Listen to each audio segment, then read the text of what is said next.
What is up, college football fans? What is up, Clemson Tiger fans? Happy Monday. You guys know what I say. Every day above ground is a great day as far as I'm concerned, and every day is a great day to be a Clemson Tiger.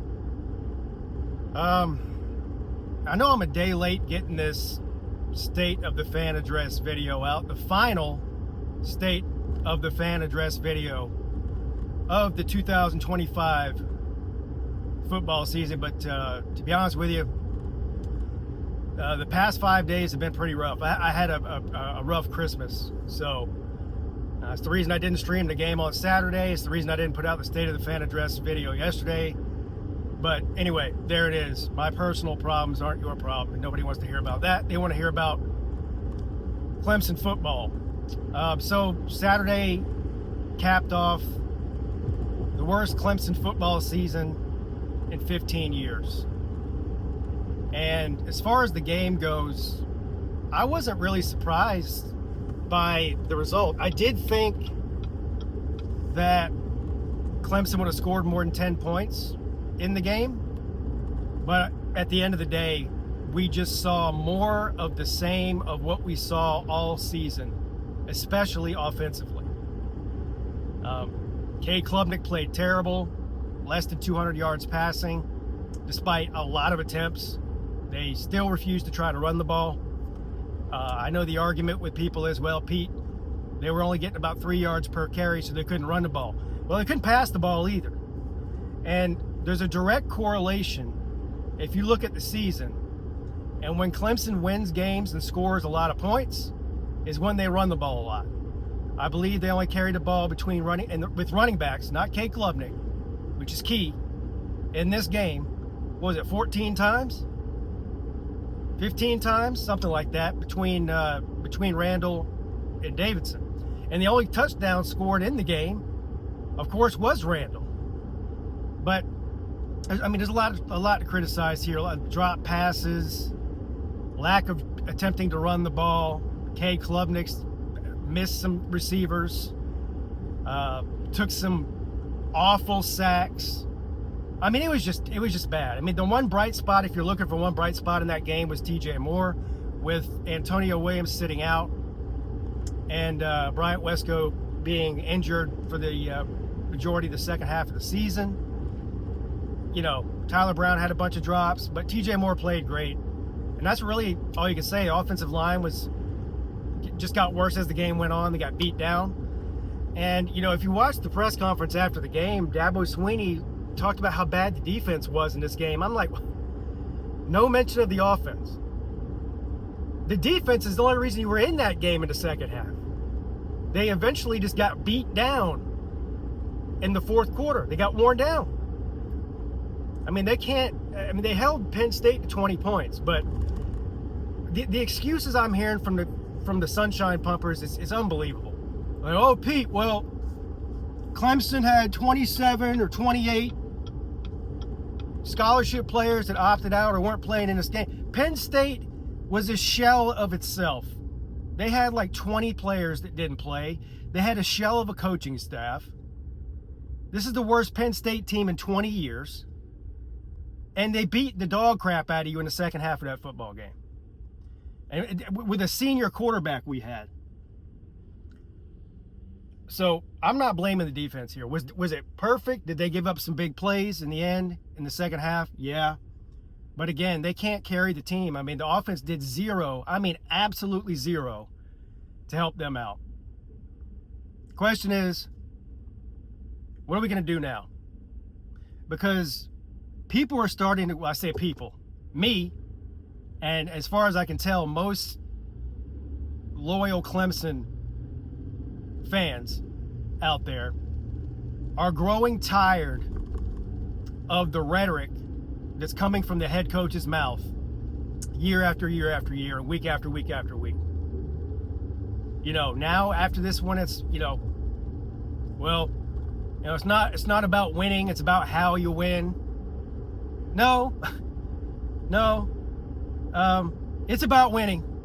When you're getting paid $11 million a year, it's absolutely about winning. Can you imagine let's do a different profession other than coaching here. Let's say you're a salesman for a big corporation, and this corporation is paying you a ton of money every year to go out and market their product and sell their product.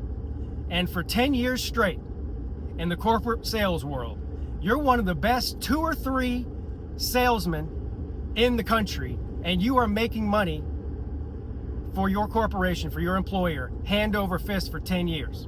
You're winning all kinds of awards and accolades for being a great salesman.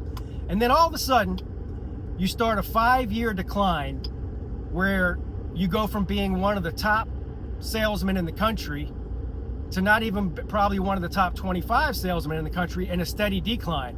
And then you go to your employer, calls you in and says, hey, what's going on? We're paying you all this money based on the fact that you sold so much stuff for us over the past 10 years. You know, we can't justify paying you all this money anymore. And you look at your employer and you go, it's not really about selling. It's how you sell that's important. What would your employer say to you? So, here's what Dabo Swinney should be saying if he wants people to stop criticizing, which I don't really think he cares. He says he doesn't care, and I believe him. He says he doesn't care about the criticism. But what he should be saying is, yeah, there's a lot of problems, and it's my job to fix it. And here's how we're going to go about fixing it.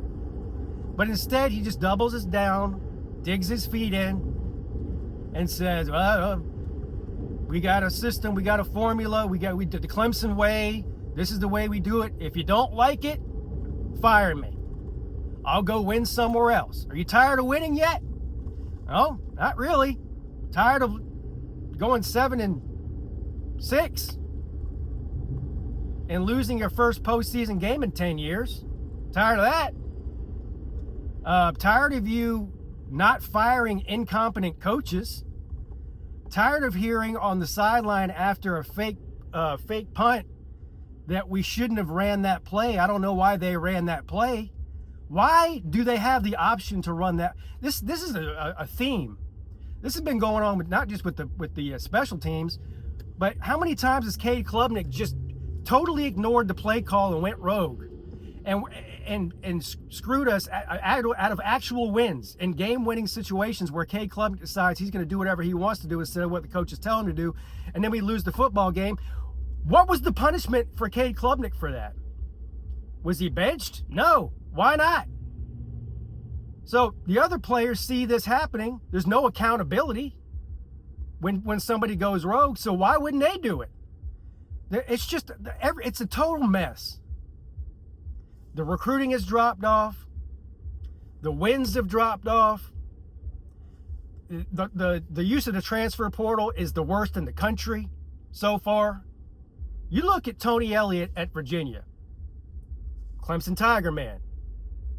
An actual Clemson man. Clemson alum. Clemson player. Clemson coach. Goes up to Virginia to an abysmal program. Turns that thing around in a few years. They just won 11 games for the first time in program history. Look at what he did in the portal. He went out and got an elite quarterback. He went out and got 2 experienced elite running backs. He went out and got 2 elite offensive linemen.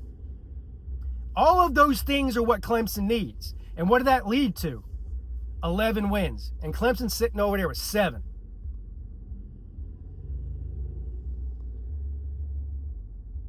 I'm not even convinced Cade Klubnik should have been playing in that game, based on what we've seen him do all year. And of course, Dabo is like, well, it's Cade Klubnik's last game of his career. We got to stroke his ego. Winning is not important. Making Cade Klubnik happy is what's important to Dabo, not winning. We should have seen Christopher Denson in there. Why not? All you guys keep telling me is that this bowl game is meaningless. It doesn't mean anything. All right. If it doesn't mean anything, then how about we give some guys that are playing next year a chance, an early jump, and see what they got this year in an actual football game against a Power 4 team like Penn State. Even if he didn't start Denson in the game to begin with. We saw how Cade Klubnik played in the first half. It wasn't good. What do you have to lose? Maybe throw a wrinkle in there, somebody that can use their legs, like Denson, and throw some wrinkles in that offense to confuse the defense. Nope. Just keep riding with Klubnik. Keep throwing bubble screens all game. Completely abandon the run. I think Clemson ran the ball. Idiot. I think Clemson ran the ball, what was it, 5 times in the first half with running backs? 5 times. Yeah, now you back off, idiot. Now I'm getting mad. And for all you people out there, the Notre Dame fans, the last couple videos I made while I was driving, Notre Dame fans were getting on.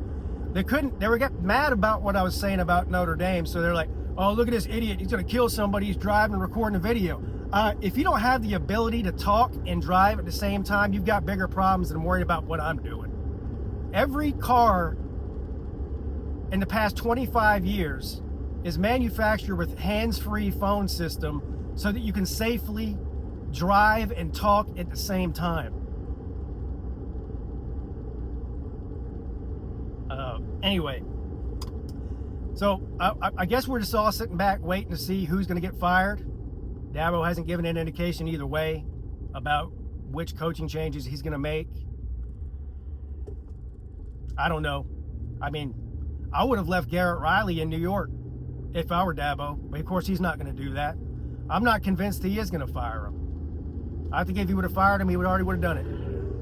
He would have done it before the bowl game. So if Garrett Riley's back next season, you can expect to see more of the same offensively. Now, if depending on who the quarterback is, you might get better quarterback play. I don't know, but I don't know. I mean, Keith Adams Jr.